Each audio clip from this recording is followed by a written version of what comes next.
Since 2017, the first generation T-Roc has been on the market. It received a facelift in 2021. Yeah, Volkswagen has sold approximately 2 million units of this popular SUV to date. With the second generation, this success is set to continue. And today, I'm going to walk you through this all-new, completely fresh generation of the T-Roc, showing you all the details up close.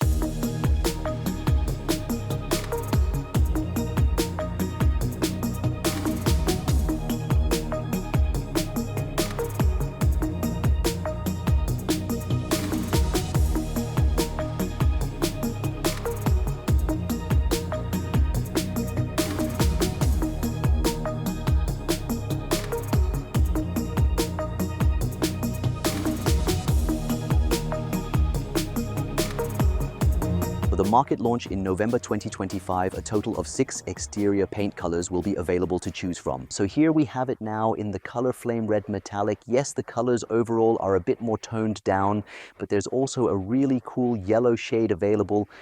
The trim levels, they basically stay the same. We have the base T-Roc, we have the Live, we have the Style, and then positioned a bit sportier, there's the R line. But folks, hold on tight, there will also be an R model, though it won't be available until next year. Much of the predecessor's styling hasn't been retained. It's really completely new, especially in the front area, but still clearly identifiable as the latest Volkswagen SUV. Yes, and there's also a bit of an electric vibe coming our way, specifically here in the form of this, well, completely eliminated front grille.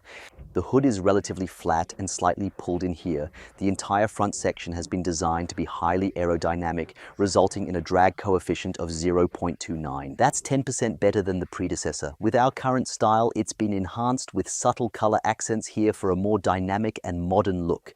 If you opt for the R line, then you'll have everything finished in glossy black. However, this large bumper, this big grille design, it's still fully retained here in our base model as well. That means they don't differentiate as much anymore between the standard, let's say, style of the basic T-Roc and the R line. What I personally don't really like is that here, behind these grills, I can just see the foam support of the bumper, the impact absorber. That could have been done a bit better. What turned out really well are the new LED matrix headlights. They're not included as standard and come at an additional cost. I can't provide the exact prices right now, but I'd be happy to show you the headlights in more detail. Here we have a matrix module, here we have a matrix module which can dynamically adjust the light, of course. But the really cool thing is this thing can also swivel, so the lens moves to the left and right. We've added additional long-range headlights, and here between both modules there's also a cornering light. That's a really cool light. If anyone thinks they could do without these matrix modules, just know that in the R-Line models, you'll find a high-performance LED headlight included as standard in this sleek and modern design style. It's just as visually designed as this module here. However, this little lighting on the side, that's missing then.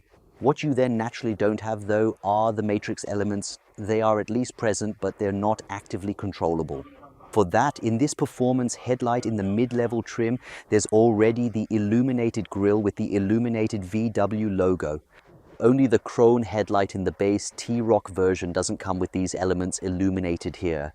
But it does have the turn signal up here in LED. It has low beam in LED, high beam in LED, and is already relatively well equipped, so there are no real wishes left unfulfilled. If you're looking for hood lifts, you'll have to switch to Skoda. With Volkswagen, it's just bare steel. So what are the drivetrain options available for the T-Roc? Right now, the base engine consistently remains the 1.5-litre 4-cylinder eTSI model every time. The 3-cylinder variants are completely out of the picture now. However, it still starts with just 85 kilowatts, which translates to 116 horsepower. Above that, there's the larger version with the belt starter generator of the TSI, boasting 150 horsepower. Yes, there will also be a 2-litre TSI once again, now available paired with a full all-wheel drive system from Motion. And the really cool thing about this one is that it will be the first 2-litre TSI to feature a belt starter generator, meaning it will have an additional 13 kilowatts and 52 Newton meters of electric boost. And that's a really cool feature. You don't even get that in the GTI, but I'm confident these engines will eventually find their way into other models too. Yeah, in 2026, they're really going to come out swinging. There's definitely going to be a hybrid model introduced in the lineup. Not a plug-in hybrid with a charging port, but a genuine full hybrid where the battery is charged entirely through the vehicle by rebooting the system as you're driving along. You can charge it cooperatively and it has a huge advantage. You can of course drive electrically. How much, how far, they didn't tell us, but it's said to be more than just from one traffic light to the next. I think it will manage about 5 kilometers. It's supposed to have a fairly large battery tucked under the rear seat bench. It's a completely new system. The 1.5 TSI engine, that stays the same. However, this hybrid unit, which is mounted on the transmission side, also encompasses all the power electronics, including the charging electronics for recuperation. So I'm really curious about that. The performance figures for this model are supposed to be at 100 kilowatts and 150 kilowatts. No, I think it was 125 kilowatts. I'm not entirely sure about that, but I'll show it here again shortly. This presentation will only take place next year at the Vienna Engine Symposium event itself. There, they'll finally fully unveil this new hybrid generation of Volkswagen models in complete detail. In the wheel arches, wheels up to 20 inches in size are now spinning. Here, we've mounted 19-inch ones, which was already the maximum for the old model. Now there's an extra on the axles, and here the wheels feature an aero element that's simply there to improve the aerodynamics just a little bit further. Yes, and this element, the air blade, we initially spotted it on the Skoda Elroq model design. That's now also being added to our T-Roc for better aerodynamics. Yes, and the rims for better aesthetics. I find the 19-inch ones really, really good. The mirrors are taken from the ID.7. They're highly aerodynamic and a perfect visual match, which is why they've also been incorporated into the T-Roc here. With a new overall length of 4.37 meters, the second generation of the T-Roc has been extended by 12 centimeters compared to the previous model. We've also increased the wheelbase to 2.63 meters. This benefits the rear passengers in particular. Yes, just to put that into perspective, the current VW T-Roc is still 16 centimeters longer in size compared to our T-Roc Generation 2 model. Yes, and that's probably the main reason behind why it's been so successful. It's not that big, it's not very Golf-like, it still has a bit of an SUV feel. And that's just a really cool vehicle category, and Volkswagen itself is currently selling an impressive number of the T-Roc. It has in certain months actually managed to outsell the Golf in terms of sales numbers, and it's currently placed just behind the Volkswagen T-Roc, which remains Volkswagen's absolute bestseller. From the rear view as well, it's clearly identifiable as the T-Roc, especially with the flat rear window, which is now slightly more angled. That gives it a really sporty appearance. The roof edge spoiler extends much further to the back. We have aerodynamic elements here again that improve air resistance and at the same time look really good. We still have this classic T-Roc side sill design, which was previously constructed from anodized aluminum. Now it's painted in a silver finish. Let me know in the comments what you think about that change. Whether you prefer it this way or the old version, what I can definitely vouch for are the new taillights. They really have this clear glass look, but with a nice lighting. You can also choose from 3 different animations if you've got the full taillights installed, like how the welcome and farewell lighting should look. However, we only have the continuous light strip in the better versions, starting with the LED performance headlights. The base versions only light up to here. The VW logo isn't illuminated either. So that's this typical Volkswagen upcharge policy. Yes, one level down again. The license plate here, it's all really nicely integrated into the bumper. A super clean, super sleek rear end with a bumper that incorporates a diffuser-like design. The chrome trim that once highlighted the exhaust tips has now completely disappeared.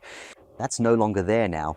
Instead, there's a camera system, and not just one at the rear, but a total of 4 positioned around the car.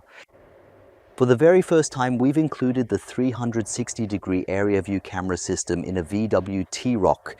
Behind the tailgate, which in this case opens and closes electrically, it probably won't be the case in the base model. Here it is. I would highly recommend everyone to opt for this feature. It's just super comfortable. When it's open, you've got a cargo volume of 465 liters in here, offering you 20 liters more space than the predecessor model. I don't really see it properly. What I have to say is the loading edge seems a bit higher to me, but I think it should work out quite well when you slide a crate of beer in here somehow like this. Not bad at all. If you're looking for more cargo space, don't just open the lid here, but slide it down an extra level instead. We've got the subwoofer right here, and the best part is it can stay in place. Even with the sound system installed, I can still lower the floor down here. And then I've got plenty of storage space again, and really a huge trunk area. Of course, the seats can also be folded down, expanding the overall cargo space volume. Welcome to the interior of the new VW T-Roc. Yes, and here everything has completely changed. Here they've truly left nothing untouched. It all begins as soon as you open the doors. They truly feel very high quality. There's soft material used here. We've got a synthetic leather insert in the door here. And this perforated leather, it's not just perforated. There are actually LEDs behind it featuring ambient lighting that changes colors in the background. Up to 30 different colors you can choose from now. Yes, and a bit further down, you'll see the pull handle. It's been completely removed. Here, they've done something completely new now. They've created a design element. Here, there's also a soft padded armrest, but how do I open my door now? Just pull this lever here. Yes, and that's it. It reminds me a little bit of the convertible top lever on the VW EOS. It works really well in day-to-day use, opening and closing smoothly and without any hassle. Yes, and it's always a very cool idea. What's new, of course, is the windshield head-up display, which projects directly onto the front windshield of the car itself. It's not as huge as in an ID model, but it shows the most important information: speed, traffic sign recognition, and of course the driver assistance. All of that is displayed here. If I take a closer look just a little further down, then we have no longer a classic digital speedometer like it used to be. It originally had this traditional speedometer shape.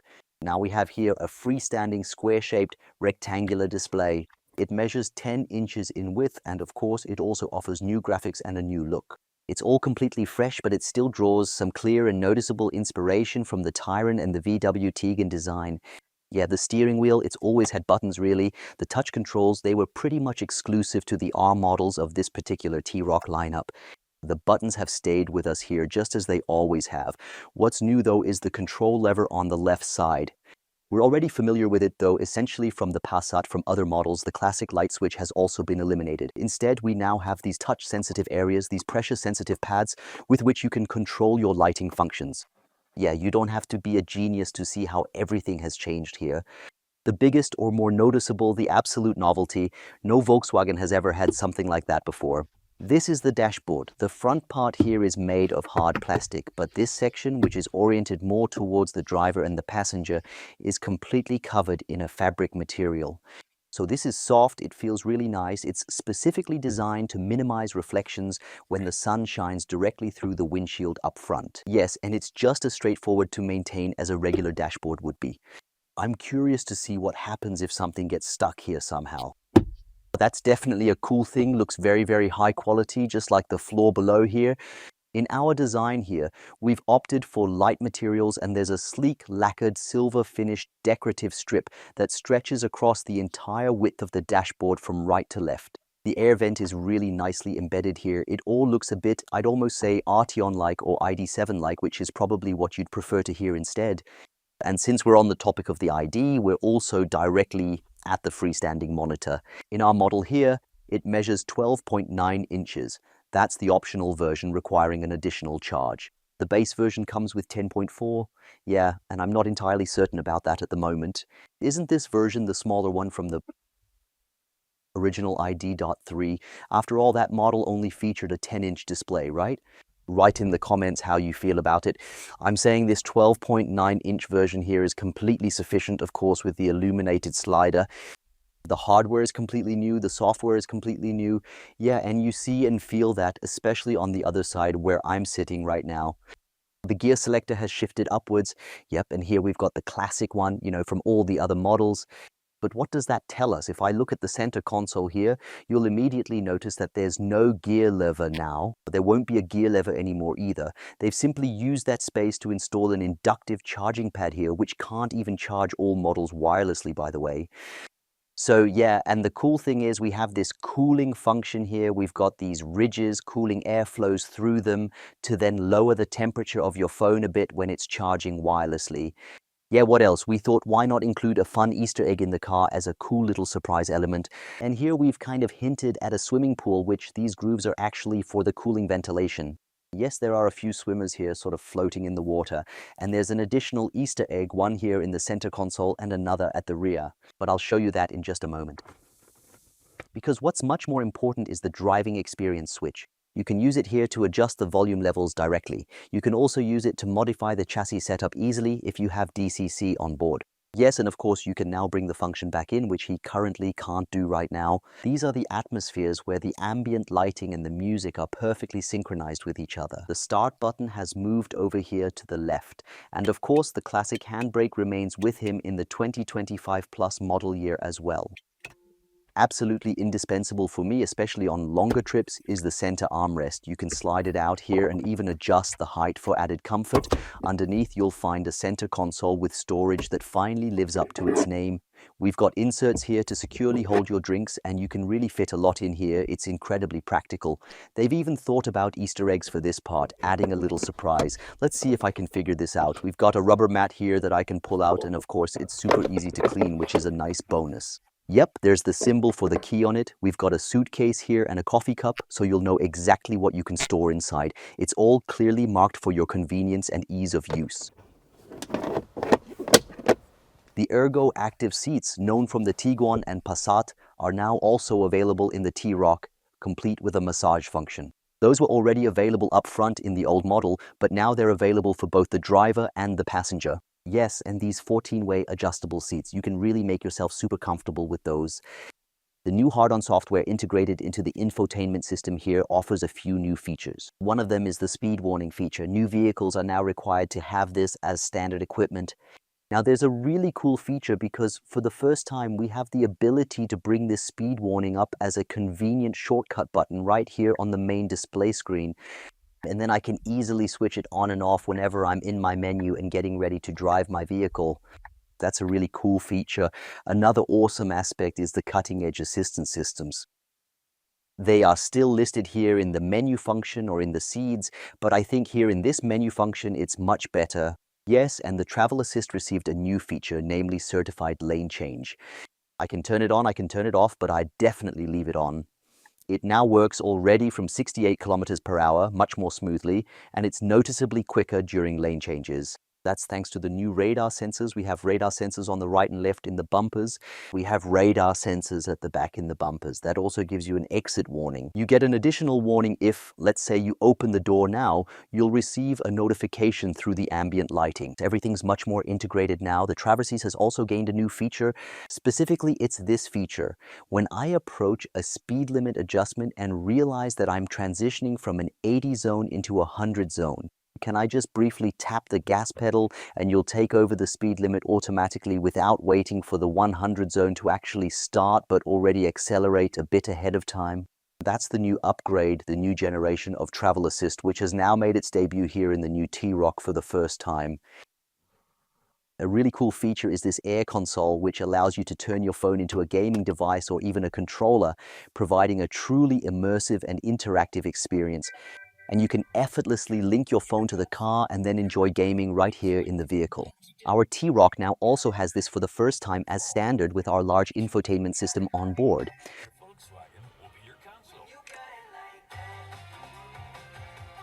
Connect a smartphone to the AirConsole, bam, just link it up and the phone connects instantly. So there you go, I'm in and ready to start playing right away. We don't just have an ISOFIX mount on the passenger seat, but also here on the right and left.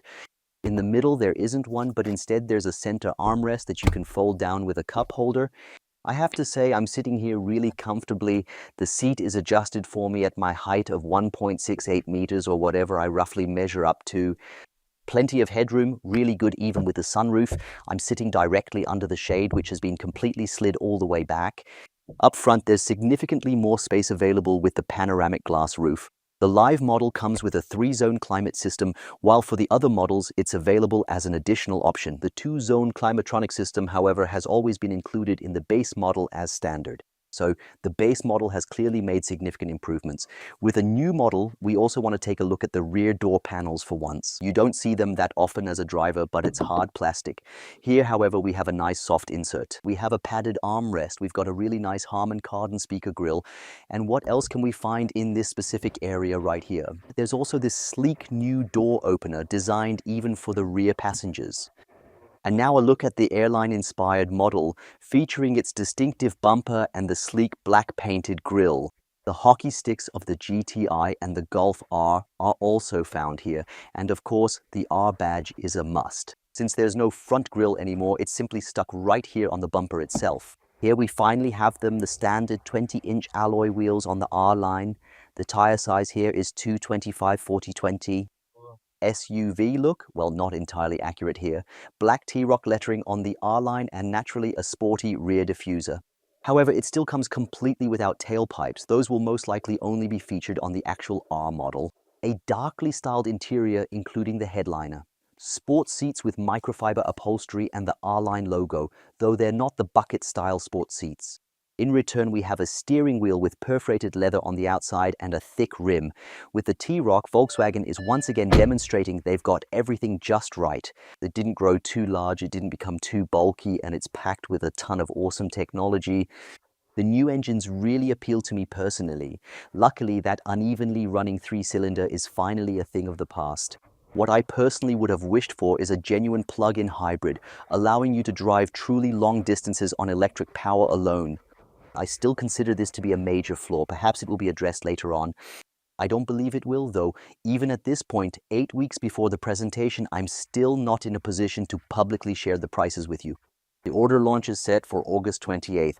It's either already happened or it's still coming up soon. Just click on it right away, and if you're quick enough, you'll have it delivered to you by late November. Right before that, we'll hopefully get to drive it. I'm really looking forward to the driving experience because it definitely makes a good impression.